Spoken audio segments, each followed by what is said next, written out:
muito boa tarde para você que nos assiste. O Consulta ao Doutor já está no ar hoje com tema jurídico.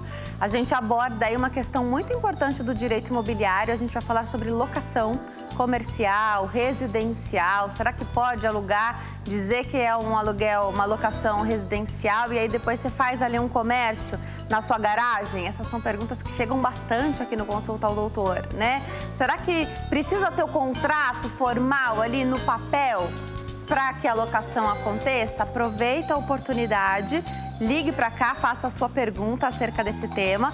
0 operadora 11 3337 5886. 3337 5886, também pelo facebook.com/consulta ao doutor, facebook.com/Denise Luque, lá no meu Instagram. Também estou esperando a sua participação, @Denise Luque. Mande sua sugestão de tema também aqui para o Consulta ao Doutor, né? Para as nossas próximas entrevistas. A gente gosta de atender a sua demanda aí. Então, participe enviando sua pergunta e sugerindo temas. Segue a nossa hashtag Consulta ao Doutor e siga as mídias sociais da emissora, @TVHit lá no Instagram, a plataforma do YouTube que vocês sabem, eu adoro, dá para continuar assistindo a programação da HIT, mesmo quando você está fora de casa, não tem uma TV aí à sua disposição, não tem problema, com acesso à internet. Entra lá no YouTube, canal HIT TV, dá para assistir a toda a nossa programação, a todo o nosso conteúdo. E o legal é que depois de cada programa, os vídeos sobem para a plataforma para você ver e rever a hora em que você quiser. Tem também o Facebook, HIT TV Oficial, página também sempre atualizada. Hoje eu tenho o maior prazer de receber o advogado, Dr. Diego Sanches. Doutor, estou feliz de te receber aqui. Obrigada por ter vindo. Muito obrigado, Denise, pelo convite. Para mim também é uma satisfação estar aqui novamente no seu programa. Quando a gente fala do direito imobiliário, as locações chamam bastante atenção, né? Então, para começar, precisa ter um contrato para a locação acontecer? Olha, Denise, essa é uma pergunta interessante, porque a lei ela não fala a necessidade obrigatória de ser um contrato escrito. Então, existem locações que são feitas de forma verbal, um acordo, né? Entrega das chaves, entrega da posse para o inquilino, e o inquilino paga mensalmente o aluguel. Mas é sempre importante, tanto para o locador como para o locatário, né, o proprietário e o inquilino, que tenha um documento para formalizar isso, deixar claro quais são as obrigações, as datas, o prazo do contrato, para depois ninguém ser surpreendido, né? É muito bom que fique tudo às claras desde o início do contrato. Quando você entrega as chaves, né, então para quem vai morar ali de aluguel na sua propriedade, quem pegou essa chave pode trocar a fechadura, trocar a chave, trocar tudo, depois tem que voltar para o que era antes na hora de devolver? Como funciona isso? Muitas vezes o inquilino, ele quer ter a garantia, quer ter a certeza de que o proprietário não tenha mais acesso àquele imóvel, né? Isso é bastante comum realmente de acontecer. O inquilino pode trocar a fechadura, desde que não altere, não prejudique, não danifique a porta, o portão, né? Ele pode fazer isso. Quando terminar a locação, ele não precisa substituir a fechadura, é só ele entregar para o proprietário todas as chaves. Ele não pode reter para ele nenhuma das cópias dessa chave que ele tenha trocado. A chave é algo muito simbólico, né? Porque você demonstra que você está recebendo e você está entregando a posse, né? Ele demonstra o começo e o fim, né, do contrato. Mas ele pode fazer essas pequenas mudanças, sim. Aí você quer deixar a sua casa mais segura, você está morando lá, né? Você é o inquilino, mas você está morando lá. Aí você viu a necessidade, por exemplo, de colocar uma cerca elétrica ou aqueles caquinhos de vidro no muro, né? Pode fazer isso simplesmente ou precisa pedir autorização? É interessante que o inquilino ele peça, né? Que ele pelo menos avise, converse com o proprietário, porque dependendo do que isso pode mudar até a fachada do imóvel, pode modificar alguma coisa mais significativa para o imóvel. Na maioria das vezes não muda tanto e acaba sendo até benéfico para o imóvel. Então é interessante que o inquilino converse com o proprietário, às vezes eles cheguem até algum acordo de dividir, né, o custo para colocar uma cerca elétrica, porque aquilo vai acabar ficando no imóvel, né? Então muitas vezes é bom essa conversa, quando tem imobiliária, participar imobiliária, porque aí você acaba tendo essa intermediação também, tem sempre um bom relacionamento entre inquilino e proprietário. O proprietário, ele acaba ficando contente porque o inquilino está zelando pela segurança do imóvel também, né? Perfeito. quando você fala que a lei não diz sobre a obrigatoriedade do papel ali do contrato, também acontece muito, mas eu acredito que não tem a obrigatoriedade de ter um profissional ali intermediando essa questão, né? Se nem o contrato é obrigatório, mas me parece, nesse diálogo, nessa conversa, às vezes é alguém que tem vários imóveis para alugar, né? Alguém que não tem o tempo ali, de repente, para dispor da atenção, que, claro, o inquilino vai querer essa resposta, se ele quer fazer uma mudança, né? Não precisa também ter uma imobiliária, um profissional, mas me parece bem conveniente quando isso acontece, né? Bem conveniente, Denise. Só para deixar bem claro com relação ao contrato, a lei ela fala que o contrato ele pode ser feito de várias formas. Inclusive verbal. Inclusive verbal, que é a principal. Aí a lei ela fala, deixa claro quando que precisa ser feito escrito. Então a locação ela pode ser feita verbalmente, né? Que é um contrato verbal. Agora, a imobiliária, ela não é obrigatória, mas acaba sendo muito conveniente tanto para o proprietário do imóvel, tanto para o inquilino, porque você evita o contato entre um e outro, ela acaba fazendo essa intermediação, são profissionais, pessoas que estão no mercado já há algum tempo, então é importante que você também procure ajuda de profissionais que estejam naquele local já há bastante tempo, que demonstrem conhecimento na área, né? Não sejam pessoas que também estejam ali só por conta da comissão que vai receber, né? Mas realmente a imobiliária ela tem o papel de facilitar tanto a vida do locador, tanto a vida como do locatário, né? Para que ambos tenham o prosseguimento nessa locação de uma forma muito tranquila. Perfeito. Questões que sempre chegam aqui o que é de obrigação do inquilino fazer e o que é o proprietário do imóvel que tem que fazer. A gente vai chegar lá para falar sobre essas situações e aqui tem unidades aí de apartamentos que tem problema de infiltração, aí precisa acessar o imóvel de cima, às vezes é você, o imóvel de baixo vai acionar você, a gente vai entender como é que funciona isso em construções de casas também, né? Isso pode acontecer, às vezes o vizinho aí provoca um problema, a gente vai entender o que é de obrigação de quem está de posse aí do imóvel, mesmo que você não é o proprietário, então do inquilino, e o que é do locador, né? Já a gente fala sobre essas questões. Chegou uma pergunta aqui que eu achei muito legal quando eu anunciei esse tema, que é assim, e aí a pessoa não especificou se é uma locação comercial ou residencial. Aqui a gente começou falando sobre o residencial, né? Ela não especificou, mas perguntou, pode o proprietário do imóvel fazer vistorias, visitas de tempos em tempos nesse imóvel? Ele pode. É interessante, alguns proprietários eles pedem com mais frequência essa vistoria. E qual a finalidade? Ele não quer ver qual o dia a dia do inquilino, né? Ele não quer verificar qual a intimidade do inquilino. Ele quer verificar se o inquilino ele cumpre com as obrigações que a lei ela determina, que seja a manutenção do imóvel, né? O inquilino ele tem a obrigação de manter o imóvel.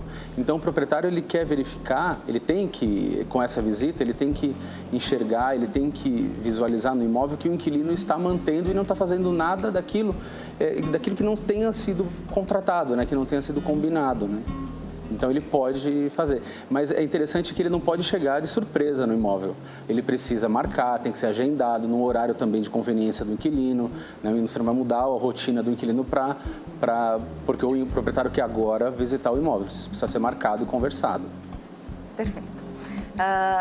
Quem é que coloca o valor desse aluguel? Então pode simplesmente, às vezes você tem um apego no imóvel, né? E a gente costuma dar valor àquilo que é nosso, né? Você acha que aquilo vale muito e você coloca o valor do aluguel lá em cima. É seu, a pessoa pode alugar ou não, né? Mas quero saber se pode fazer essa valoração dessa forma que eu falei. Se o proprietário tem um imóvel e ele está vazio, ele quer disponibilizar para locação, ele vai colocar dentro do preço que ele achar mais conveniente. É lógico que ele quer alugar pelo maior preço possível. O problema é que a gente tem um mercado, né? Então o inquilino ele não é uma pessoa também que está não tem conhecimento nenhum, né? Ele vai procurar o melhor e o que está dentro das condições dele. Ele não vai alugar por um valor muito alto. Então, o mercado, ele acaba se controlando nesse sentido.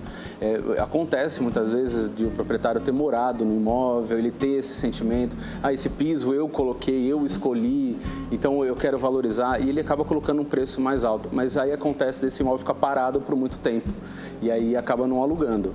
É muito importante que depois de iniciada a locação, aí o proprietário ele não pode mais fazer alterações no valor. No início ele pode estipular, eu só alugo se for por esse valor. Agora, depois que ele alugou, aí ele tem restrições. Ele tem alguns pontos que ele pode mudar ou não. E aí, então, o próprio mercado regula essa questão do preço. Aí, vou imaginar que a casa até valia, né? De repente, você tem ali acabamentos excelentes que valorizam mesmo o imóvel. E aí, o vizinho, depois que você entrou, você alugou a casa, você entrou, depois você faz amizade com o vizinho, é a casa igualzinha, porque, sabe aquelas casas bem iguaizinhas? Mesma metragem, tudo igual. Claro que o acabamento pode ter muita diferença, né? E a conservação do imóvel. Aí você conversa, o vizinho do lado paga metade do preço. Pode o inquilino entrar com processo para equiparar isso ou não? Uma vez que ele aceitou, ele concordou. Ele concordou. É muito importante que nos contratos, a lei e o judiciário, eles seguem muito com a vontade das partes. Eu tenho que respeitar a vontade. Se o inquilino ele aceitou aquela situação, ele não foi obrigado a alugar e ele concordou com aquele valor, com aquelas condições, então eu preciso fazer com que ele cumpra o contrato daquela forma. A não ser que tenha acontecido alguma coisa muito desfavorável, que tenha, depois da locação, acontecido alguma coisa que o imóvel não valha mais aquilo, aí ele pode discutir judicialmente para tentar abaixar o valor do aluguel. Mas simplesmente porque ele realizou um mau negócio, e que, nesse exemplo que você me deu, me demonstra uma má locação. Nessa hipótese, eu não tenho como discutir. Na locação residencial, qual é a duração do contrato normalmente? Tá, o que o mercado acaba trabalhando são 30 meses, no mínimo. E por que 30 meses? É uma dúvida bem corriqueira, né? As pessoas falam assim, eu quero alugar por 12 meses meu imóvel, por 24. Normalmente se aluga por 30 meses, porque a lei do inquilinato, ela traz uma situação específica que quando a locação ela é feita com prazo não inferior, ou seja, pelo menos de 30 meses, dá alguns benefícios para o locador. Ou seja, quando acaba um deles, que é o principal, talvez, quando acaba o contrato, o proprietário ele pode pedir o imóvel, né, com o contrato vencido e com 30 meses. Venceu o contrato, ele basta notificar o inquilino, dando 30 dias para desocupar, e o inquilino ele tem que sair do imóvel. Se o contrato ele tem um período anterior, ele tem prazo inferior a isso, ele não tem como fazer esse pedido. Só se o inquilino estiver descumprindo alguma cláusula do contrato, por exemplo, não pagando aluguel, não cuidando do imóvel. Então, acaba sendo um pouco mais seguro para o proprietário alugar por 30 meses. Então, quando procuram a gente no mercado, na imobiliária, né, eu trabalho para a imobiliária, a gente acaba aconselhando sempre o proprietário a fazer por 30 meses, porque ele vai ficar um pouco mais seguro com os benefícios da lei. E aí, então, quem precisa alugar por menos de 30 meses, você falou 12 meses, tem gente que só precisa de 2 meses. Acontece. Está esperando um imóvel ficar pronto, está numa reforma, você vai ficar temporário ali. Como é que faz? Mas aí tem, na própria lei do inquilinato, é uma lei já antiga, de 91, e ela tem algumas particularidades. Por exemplo, tem uma espécie de locação, que é a espécie de locação de imóvel temporário, que é para temporada. Tá. Então, você faz um contrato por 3 meses, pode renovar. Então, você pode fazer contrato por um tempo inferior. Acontece que não é vantajoso para o locador. Não é tão vantajoso, mas muitas vezes o proprietário, o locador, ele acaba se vendo numa situação que o imóvel dele está parado há muito tempo, melhor alugar. Então, depende da situação, depende da ocasião, né? Mas esses benefícios, então, da locação de 30 meses, então, da lei do inquilinato, não tem nada que se possa fazer para colocar dentro de um contrato, criar um contrato novo que você consiga resguardar aí esse proprietário? Eu não consigo colocar no contrato, de uma forma válida, algo que seja contrário ao que a lei fala. Se eu colocar, eu não consigo aplicar aquilo. Tá. Perfeito. Então, quando eu perguntei da duração do contrato, tem muitas perguntas aqui sobre essa questão. E aí, que tem acontecido bastante é a discussão do aumento, do reajuste desses aluguéis, né? O que rege o aumento e em que momento isso acontece, então, no ano? O contrato, ele tem que estipular qual é a periodicidade de reajuste e qual o índice que vai ser utilizado para aplicar. O aumento não pode ser feito aleatório pelo proprietário e nem pelo inquilino, né? Ele tem que ser. Então, no começo, você acaba combinando algo que não fique nem na mão do proprietário nem na mão do inquilino, para que não tenha nenhum exagero de nenhuma das partes. Como que se hoje e usualmente se faz no mercado? Se elege o índice do IGPM, que é o índice que regula o mercado, né, de preços, para a variação do aluguel. Esse índice, ele é aplicado após 1 ano do contrato. Então, ele fez aniversário de quando você assinou o contrato, vai se utilizar o índice para aplicação e para reajuste do aluguel.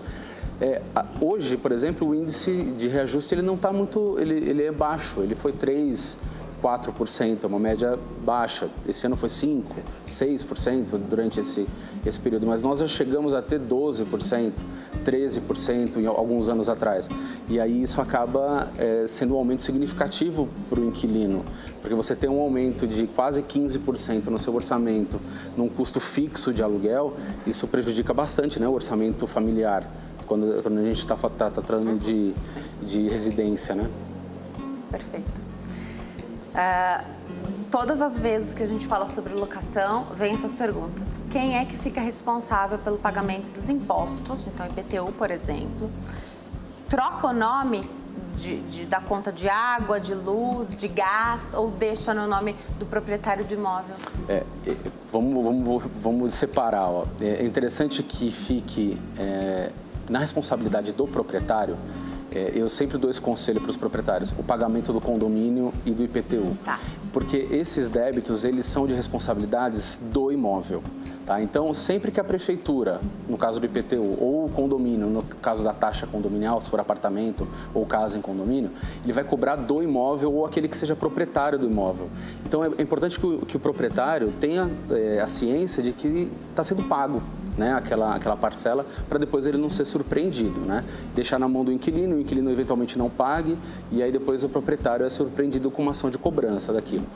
Agora, quando a gente fala das contas de consumo, de água, de luz, de gás, a gente fala de contratos que são diretamente com as empresas fornecedoras desses serviços.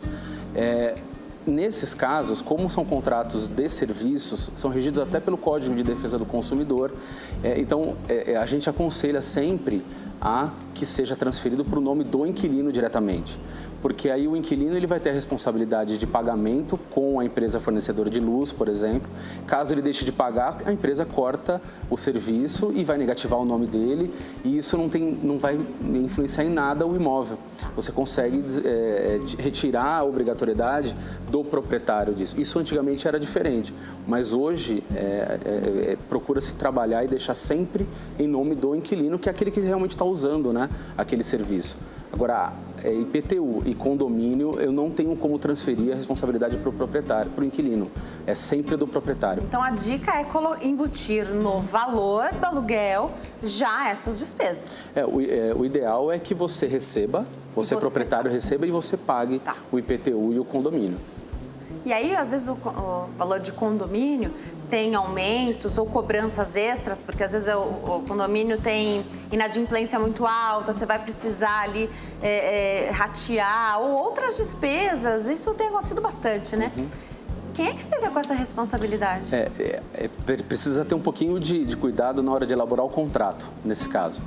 Porque se você colocar um valor só e deixar claro que está incluso aluguel e condomínio, eventualmente um aumento do condomínio é da responsabilidade do proprietário, ele que vai ter que arcar com esse aumento.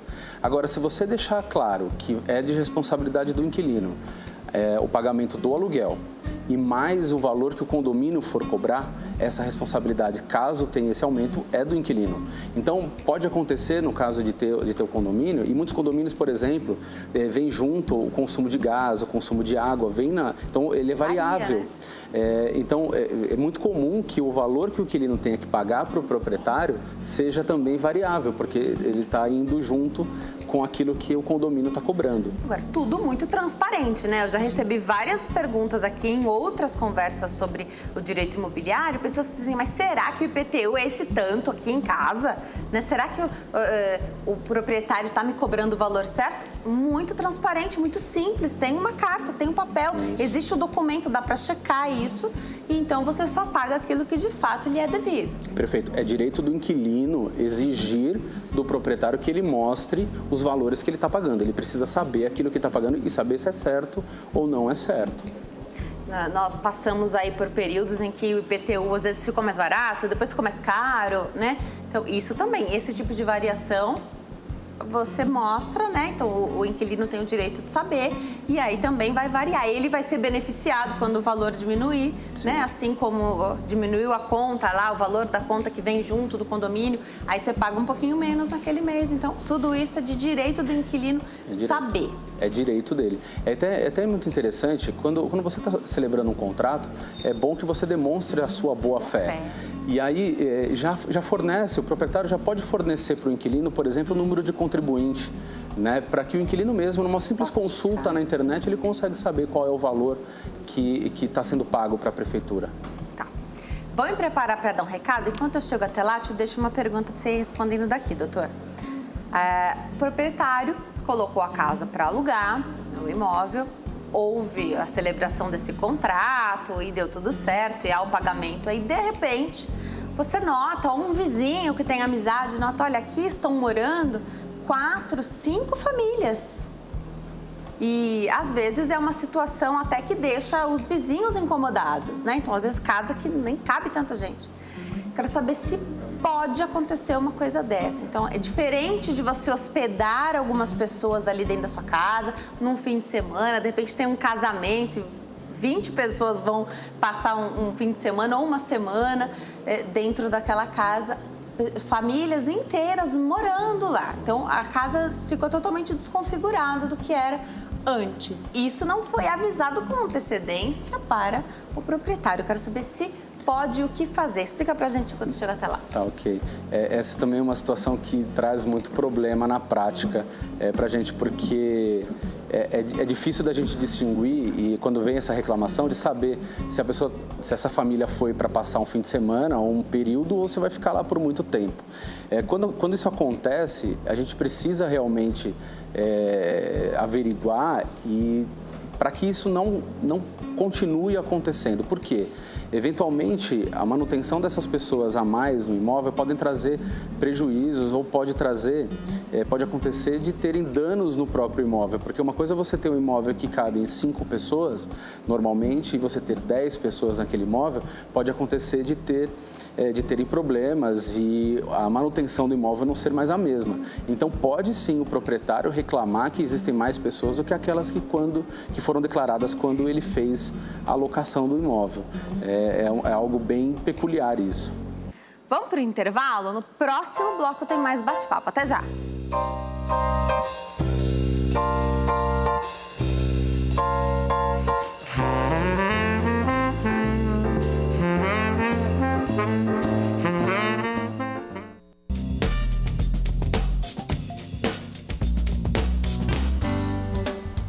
Nós estamos de volta hoje com o tema jurídico aqui no Consulta ao Doutor. A gente aborda a questão das locações no direito imobiliário. Aproveita a oportunidade, liga para cá, faz sua pergunta, 0 operadora 11 3337 5886. Você também participa pelas redes sociais, facebook.com/consulta ao doutor, facebook.com/Denise Luque, lá no meu Instagram, @Denise Luque. Eu também espero a sua participação.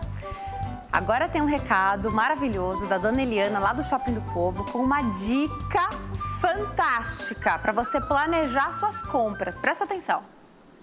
Olá, Denise e todos vocês que estão assistindo ao programa Consulta ao Doutor. Eu estou no Shopping do Povo e estamos cheios de novidades e eu quero dar hoje uma dica para vocês. Hoje eu estou aqui, pessoal, com uma grande novidade que acabou de chegar no Shopping do Povo, o CD tão esperado, muitas pessoas já estavam em busca e agora já está disponível. Eu estou falando do CD Coração de Adorador, do nosso querido pastor Jaime de Amorim. Pessoal, esse CD está lindo, eu tenho certeza que todos vocês já até sabem cantar estes louvores e agora vão poder levar para casa e vão poder presentear alguém. Para você adquirir o CD Coração de Adorador, venha até o Shopping do Povo, na Avenida São João, no número 815, próximo à Estação República do Metrô. Mas você também pode adquirir no nosso site, spovo.com.br ou pelo Televendas 0 Prestadora 21 2141 5100. E é isso aí, Denise, essa foi a nossa dica de hoje. Continua com você.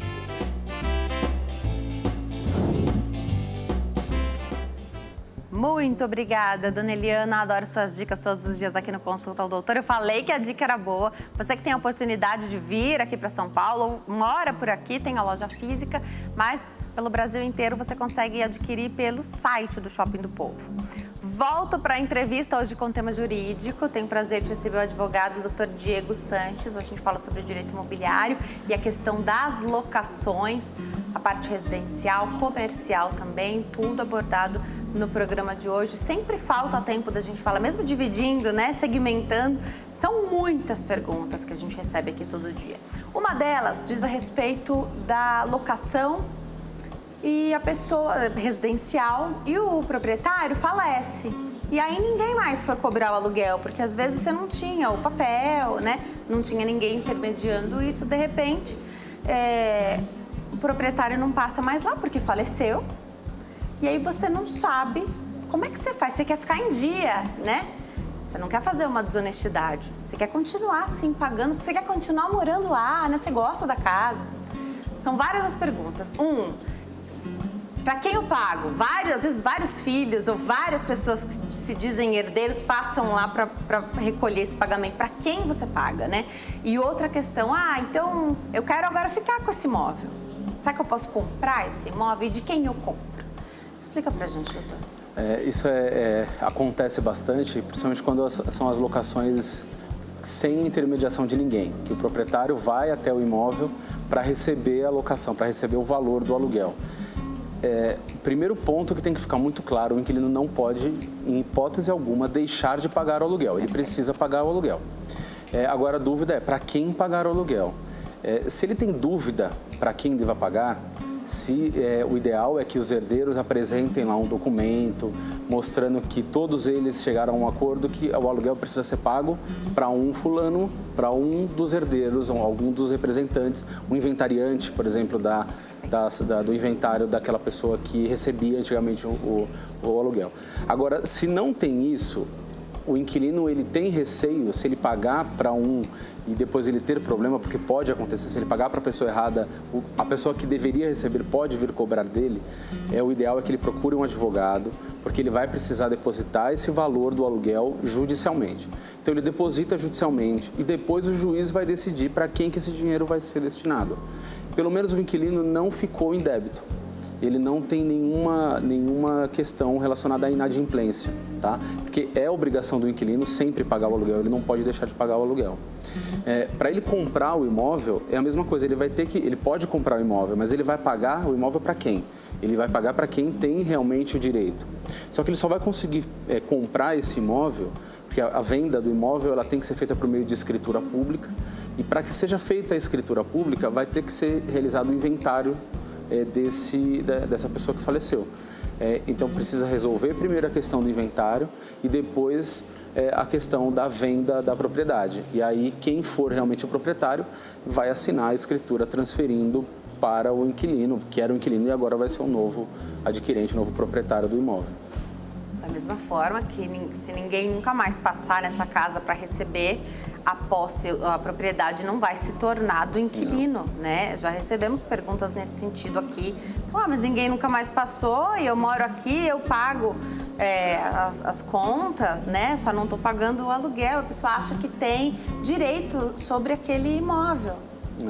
Tem a questão da uso capião, né? Se eventualmente passarem os prazos, né, relacionados ao uso capião, Pode até ser que a pessoa consiga de alguma forma, mas isso é muito difícil, porque quando há um contrato de locação, eu não tenho a contagem de prazo da ação de usucapião, para usucapião.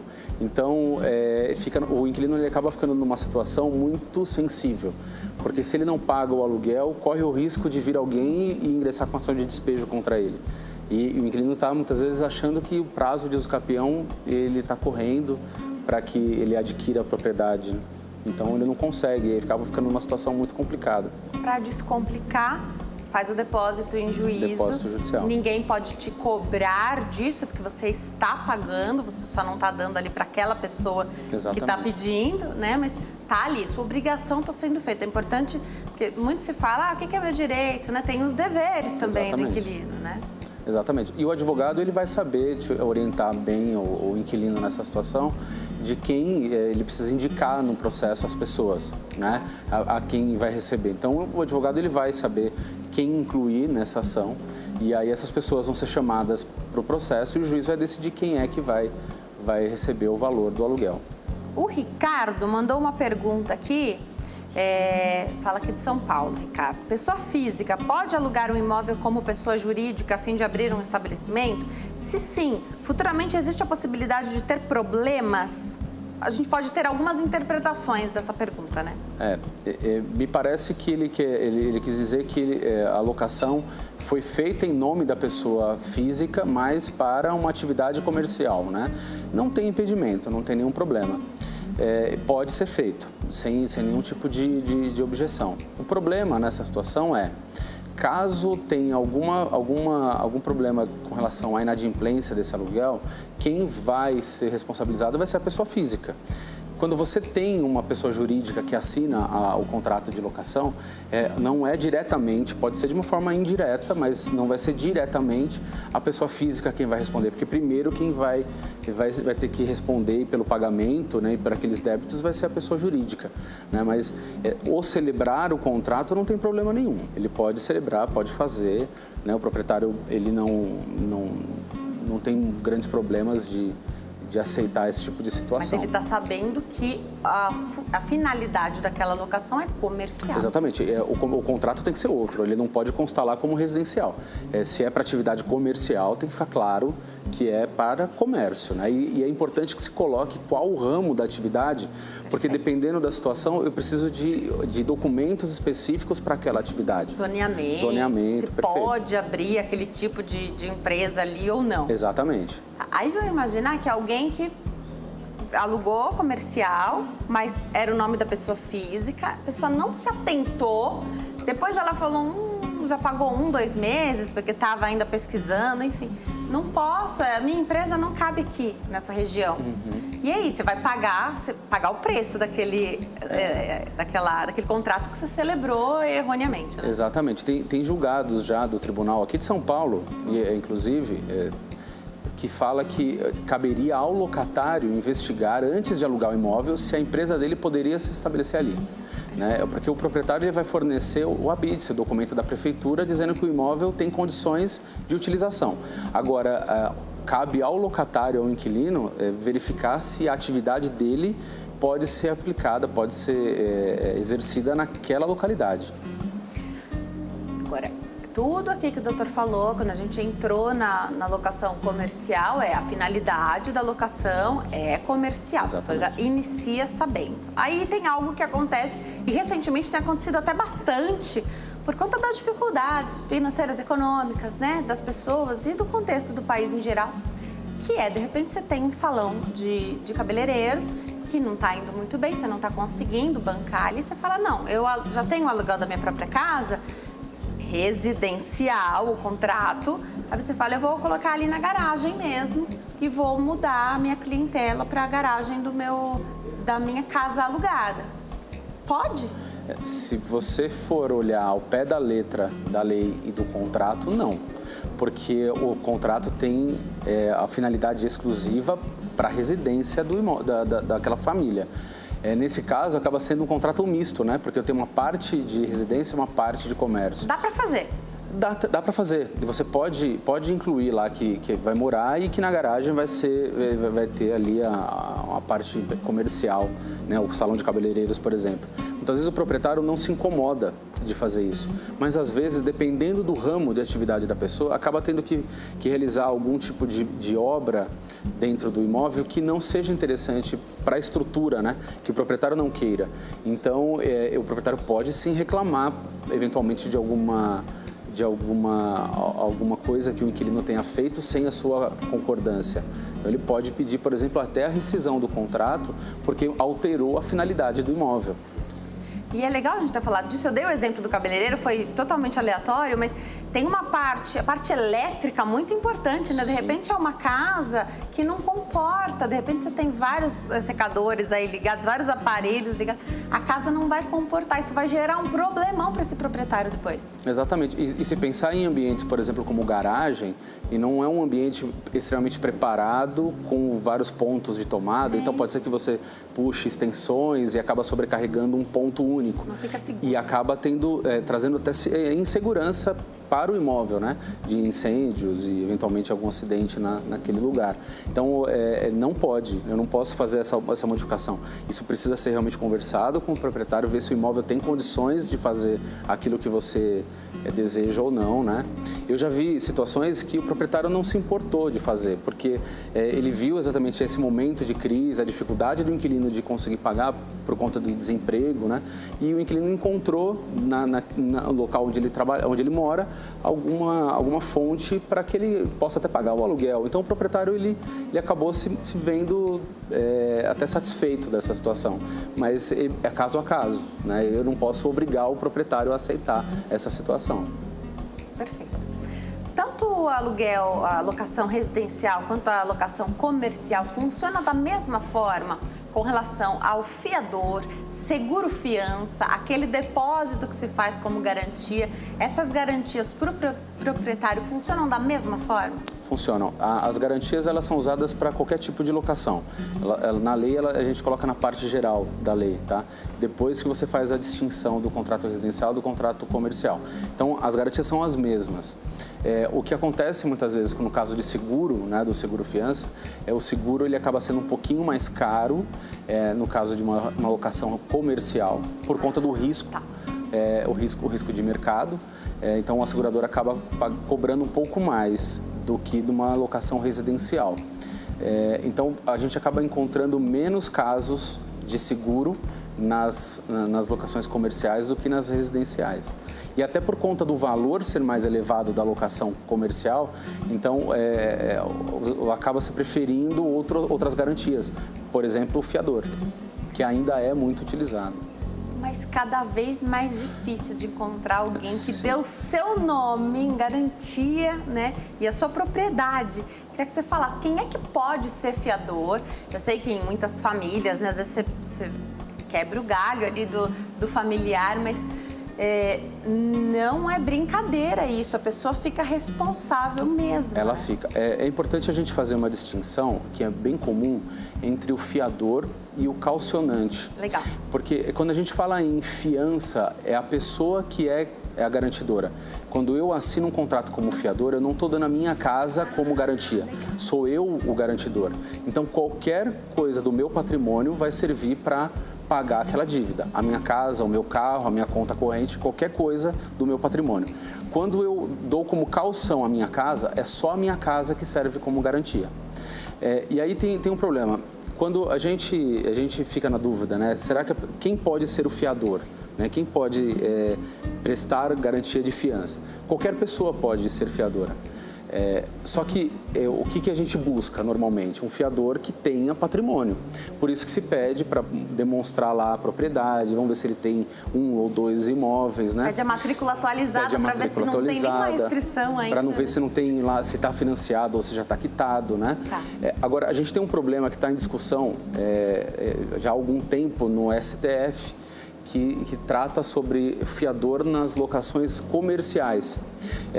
Porque até então, hoje, é possível juridicamente é possível que se penhore um único bem, que mesmo que o fiador tenha um único imóvel, que é onde ele mora com a sua família, que você penhore esse imóvel para garantia da dívida, tanto do residencial, de uma locação residencial, como uma locação comercial. Agora, chegou no STF um processo e ainda não foi decidido de forma definitiva, né? Não foi pacificado isso ainda, mas a tendência é que nos comerciais eu tenha que exigir um fiador que tenha 2 propriedades novamente.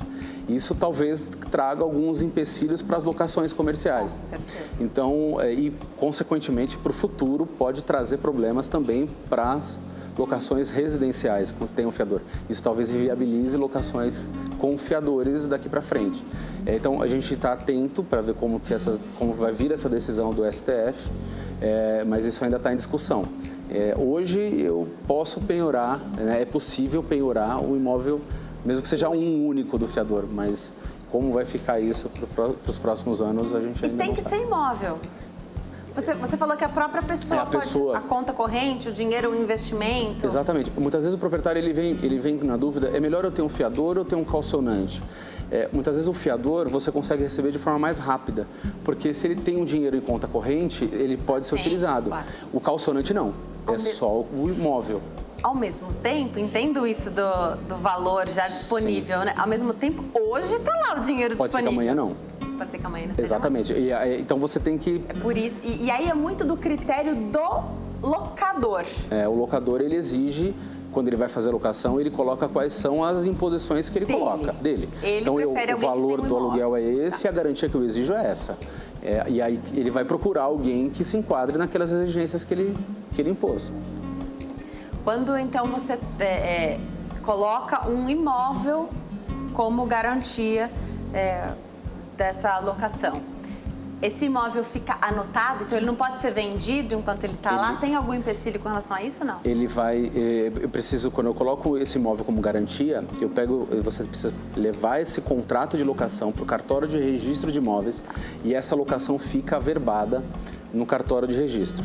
Então, isso faz com que, se esse imóvel for vendido, a pessoa que está comprando, ela está ciente de que caso não tenha o pagamento daquela locação, esse imóvel é a garantia. Então, menos que você troque a forma de garantia. A não ser que você troque. Então, isso acaba, sim, inviabilizando e dificultando as negociações e a venda desse imóvel. Por isso que, apesar de ser mais caro, o seguro fiança é muito utilizado, porque aí você não depende de ninguém. Exatamente. Mas você tem que pagar. Tem inquilinos que eles falam, não, eu não quero fiador, eu prefiro seguro. Eu quero pagar o seguro. Aí o telespectador pergunta, doutor, sempre paguei seguro fiança em dia, tenho direito de ser ressarcido? Não, porque é como um seguro de carro. Você paga o seguro torcendo para que não use, né? Realmente não tem como você ter o ressarcimento. O seguro, é interessante que o telespectador ele veja na apólice, que é o contrato, né, que o locatário tem com a seguradora, ele tem alguns benefícios, né, que ele pode se utilizar até para pequenos reparos na casa, benfeitorias, limpezas de caixa d'água, essas coisas. Então, aproveite ao máximo também essas coisas. Chaveiros. Aproveite ao máximo aquilo que a apólice concede para você, porque o ressarcimento do valor do seguro, ele não vai ter como pedir. E quando é que esse seguro é acionado?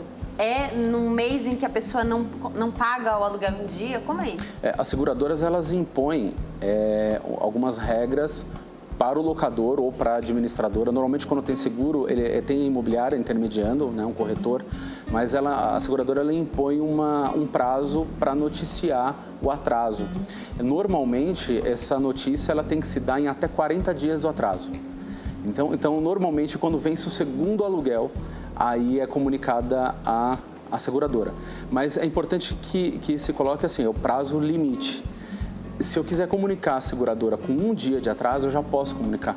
E a seguradora já vai dar entrada no sinistro e já vai começar com o procedimento interno da administradora, de cada uma das administradoras, né?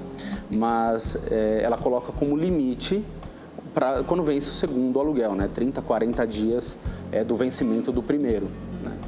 Sempre há expectativa de que a pessoa pague esse valor. Vai ter a multa, vai ter todos os reajustes. tudo direitinho, as correções, mas a ideia é que a pessoa seja acionada e fale, opa, peraí, esqueci, vou pagar. Assim, as seguradoras, elas têm um procedimento, pelo menos que eu acompanho, né? De tentar, antes de ingressar com uma ação judicial, de tentar fazer um acordo, faz o parcelamento, tentar ao máximo fazer a manutenção daquele contrato, para não rescindir o contrato. Agora, quando ela percebe que não vai ter condições, não vai conseguir fazer um acordo, aí ela ingressa com ação de despejo. Pergunta aqui da telespectadora. Todo ano, em um mês específico, mas sem aviso prévio, é cobrado um valor de seguro incêndio junto com o aluguel. Isso é legal? É legal se estiver previsto no contrato.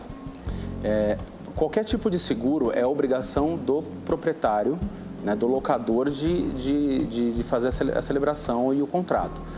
Ele pode transferir por meio do contrato a responsabilidade para o inquilino. Normalmente, se isso está vindo junto com o boleto do aluguel da sua telespectadora, significa provavelmente que no contrato dela está previsto que anualmente vai ser renovado o seguro de incêndio, né? O seguro de incêndio, ele nem é tanto o seguro que mais causa reclamações, porque o valor dele acaba não sendo um valor tão elevado. É lógico que é o dinheiro, né, nosso dinheiro, e a gente tem que preservar o nosso dinheiro, óbvio.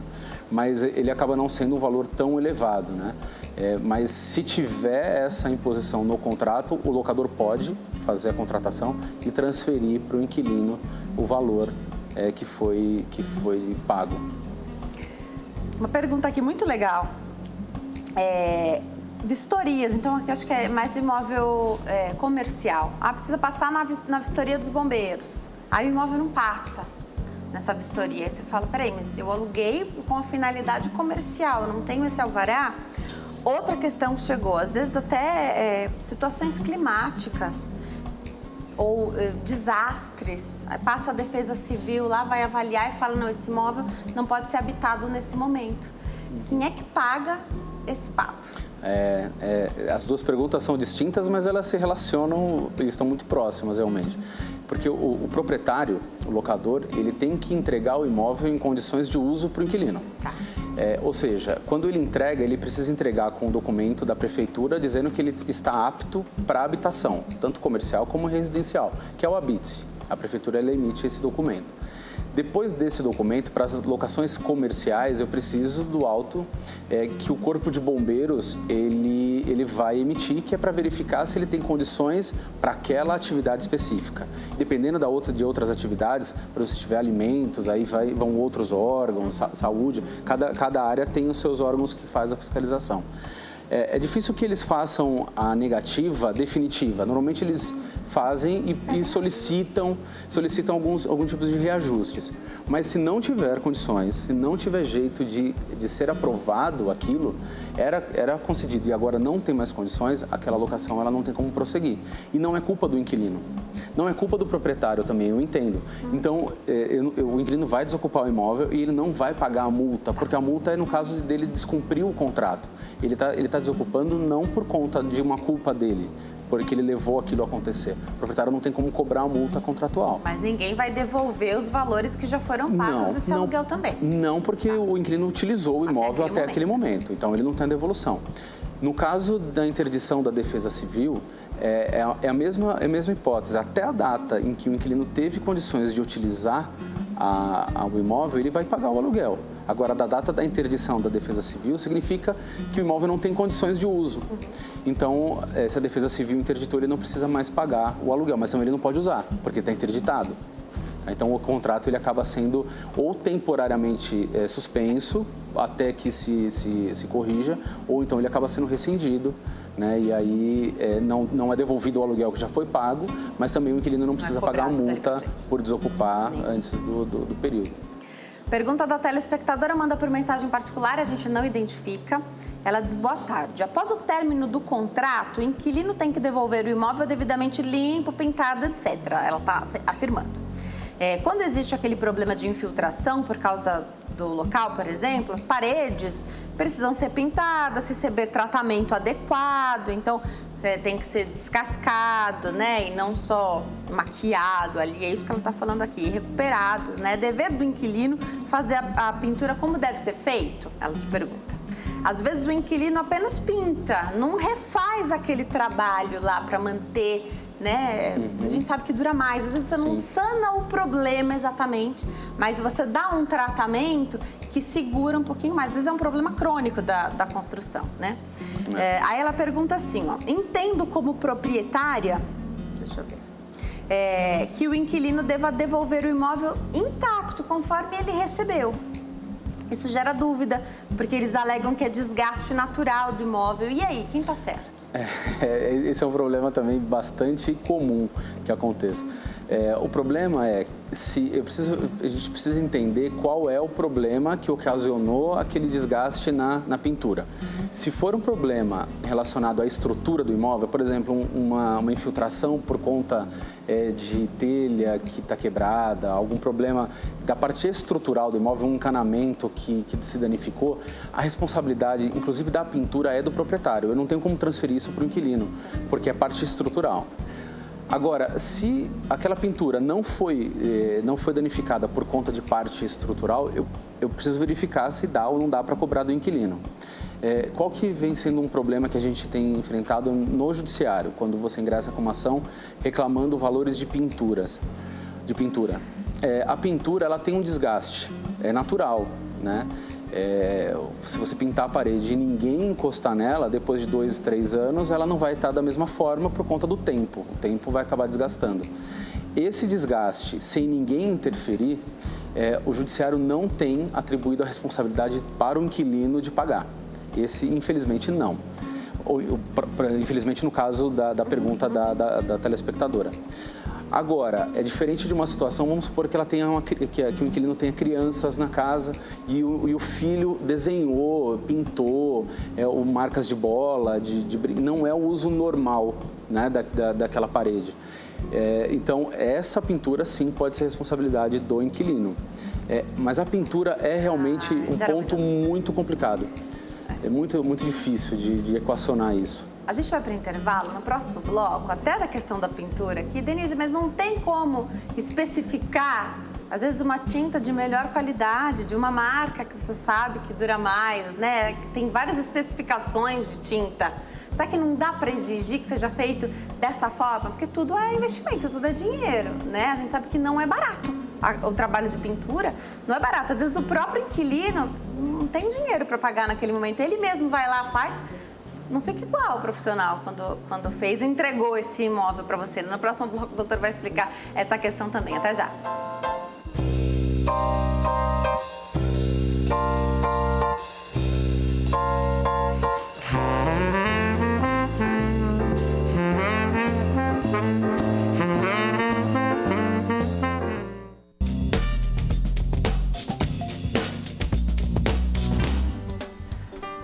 Nós estamos de volta com o tema jurídico aqui no Consulta ao Doutor. A gente fala sobre direito imobiliário e as locações. Aproveita a oportunidade, ligue para cá, faça a sua pergunta, 0 operadora 11 3337 5886. Também pelo facebook.com/consulta ao doutor, facebook.com/Denise Luque.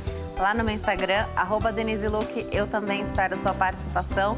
Hoje eu tenho o maior prazer de receber o doutor Diego Sanches, que é advogado, explica tudo para nós acerca desse tema. Deixei pergunta antes da gente ir para o intervalo a respeito da pintura, que o doutor falou que já é sempre é um problema, sempre gera dúvida, o proprietário às vezes não gosta como a pintura foi feita, não era exatamente essa cor, não era essa tinta que eu queria. A gente sabe que tem marcas melhores, tem especificações da tinta, né? Quero saber o que dá para fazer para minimizar esse problema. Quando relacionado à pintura, a gente sempre tenta deixar da forma mais tranquila possível, porque é um tema que sempre causa muita polêmica. Porque você está encerrando o contrato, Exatamente. Que já é uma situação de estresse, né? É muito importante que quando você faz o contrato, lá no começo da locação, Por isso que é importante ter alguém que tenha conhecimento e prática em fazer o contrato. Muitas vezes, tendo prática, dá problema. Se não tiver, acaba causando mais. Então, é importante que no começo do contrato de locação seja feita uma boa vistoria e você tenha provas de como o imóvel ele se encontrava quando o inquilino entrou, né? Então, fotografias, um laudo assinado pelo inquilino e pelo proprietário mostrando como estava o imóvel. E aí, se o proprietário ele fizer muita questão de que o inquilino entregue o imóvel devidamente pintado no final, deixe isso muito claro, né? Que o inquilino ele está ciente e se obriga a fazer a devolução do imóvel com pintura nova, né? Às vezes eu tenho clientes que exigem, que colocam lá a especificação de qual a marca da tinta realmente. Agora, muitas vezes eu acabo conseguindo solucionar alguns casos, nós lá da equipe, a gente acaba solucionando alguns casos, resolvendo na questão financeira. Porque muitas vezes o proprietário ele não vai ficar satisfeito da forma ou material ou com o profissional que foi contratado para fazer a pintura. Às vezes nem era profissional contratado. Às vezes não era nem o profissional. O próprio inquilino se aventura. Exatamente. Então, às vezes sai mais barato até para o inquilino fazer um acordo com o proprietário de fazer o pagamento para o proprietário da importância, do valor, e aí o proprietário acaba arcando com o trabalho de fazer. Contrata o profissional que ele julgar melhor, ou ele fazer, não sei, muitas vezes acaba fazendo vendo qual é a melhor opção. Né? Então, muitas vezes o acordo financeiro acaba saindo melhor do que a realização da obra. Evita o desgaste. Exatamente. Né? Ali no final do contrato, a pessoa não fica satisfeita, isso causa um estresse que é totalmente desnecessário. Olha aí, o profissional que está acostumado a lidar com essa situação, ele traz a solução, que é o que a pessoa quer, né? Vou me preparar para dar um recado. Enquanto eu chego até lá, vamos falar de infiltração? Problema tanto com relação à locação residencial, comercial, muito frequente em construções verticais, né? Então você tem muitos apartamentos com problema. E aí você precisa solucionar. Conforme o problema chega, você soluciona. Acontece que, se não é o proprietário que mora, aí você mora embaixo, está reclamando que ali no banheiro tem infiltração, está vindo do de cima, faz a análise, fica constatado, está tudo certo, aciona a imobiliária, mas às vezes o dono ali do imóvel de cima é alguém que já tem várias propriedades para alugar, ele também está muito acostumado com isso, e aí ele não vai fazer, às vezes, a obra da maneira que vai resolver o problema. Ele vai passar aquele pano e dali 6 meses você tem um problema de novo. Claro que fica mais oneroso? Fica, mas ele quer te vencer pelo cansaço. É isso que me parece. Então, para você não ficar reclamando, porque você já sabe que ele não vai fazer da maneira correta. Eu quero saber, dá pra gente, né, como sofrendo ali o problema da infiltração na sua unidade, dá para o proprietário, quem está ali morando, falar, olha, vamos fazer, mas resolve o problema. Tem como exigir que seja feito um trabalho de boa qualidade? Ele tem meios para fazer isso, sim. Se for o proprietário, é importante que ele evite esse desgaste pessoal, né, de tentar contato com o proprietário da unidade de cima. Se ele mora num condomínio, procura o síndico, procura o zelador, deixa isso registrado na ata do condomínio, para que isso fique documentado e ele possa utilizar até desse documento como uma prova no futuro, né? Se for inquilino, faça a mesma coisa, comunique o síndico, comunique o zelador, deixe registrado no livro do condomínio, mas comunique também o seu locador, para que ele saiba do problema e possa tomar as medidas cabíveis. Caso o proprietário do imóvel de cima, que está ocasionando aquela infiltração na sua unidade, ele não tome as medidas que sejam cabíveis, que não faça a benfeitoria que seja necessária para cessar aquele problema, você pode sim ingressar com uma ação judicial para obrigar que a pessoa realize aquele serviço. Tá? Inclusive, que faça a atividade, que faça os reparos na unidade de cima e que também os reparos que ocasionaram, né, os problemas que ocasionaram na sua unidade. Tá? Então, tem meios judiciais, você vai ter que procurar um advogado para ingressar com essa ação, mas tem saída jurídica, sim, para obrigar o seu vizinho de cima a solucionar isso.